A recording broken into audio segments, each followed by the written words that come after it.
Monzani ishqiboziga 300 dollar boshlanish to'lovi bilan Hodiy avtoda mana shu ikkita ko'rib turgan Monzilani chiqarib berish arafasida turibmiz. Ikkalovi ham 2023-yilda ishlab chiqarilgan. Ma'minisi 45 ming kilometr masofani bosib o'tgan, anonisi 38 ming kilometr masofani bosib o'tgan. 200 ming, 300 ming yurganlarni qo'yayotganimiz yo'q. Ba'zi birovlarga o'xshab reklama qilib turib, yo'q mashinani qo'yib yuborayotganimiz yo'q. Konkretniy bor avtomobil. Bundan tashqari telefon qilsanglar, telefonning o'zidan ham baraka qo'yib bo'ladi, faqat uspet qilib olinglar. Xullas, ikkalovidan bittasini xarid qilasizlar, bittasiga propan gazni bonus qilib qo'shib beraman. Sababi mashinalarni tezroq sotishimiz kerak, tez qo'limizdan aylantirganimiz yaxshiroq akalar. Bundan tashqari Gentra ham bor, Cobalt'lar bor, Spark Damas'lar vobshe ko'p. Bemalol telefon qilaveringlar, salon holatlarini ko'rsating.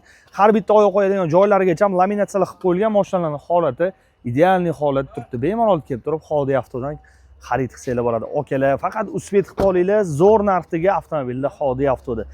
Har bitta qilinayotgan avtomobil, tekshirilgan avtomobil kelsangiz bemalol qayerda nima kraska, bu yoq hamma narsalarni tushuntiramiz. Bundan tashqari ustinglar bilan kelsanglar ham hech qanaqa pretenziya yo'q yoki ustaxonaga olib boraman desanglar ham pretenziya yo'q. Bemalol Hodiy avto bu narsaga ruxsat beradi. Bundan tashqari 300 dollar boshlanish to'lov, 900 dollar xarajatingizga pul olib kelasizlar. Bu xarajatinglar nomer, zapret, notarius, u yoq bu yoq bankka bir sim masalan ortiqcha rasxod qilmaysizlar. 300 dollar bankka to'lov qilasizlar, qolganini o'zingizlarning rasxodingiz uchun olasizlar. 900 dollar xarajati ketyapti. Joningiz sog' bo'lsin, kuzatishda davom etinglar. Hodiy avto sizni ishonchingiz uchun harakat qiladi.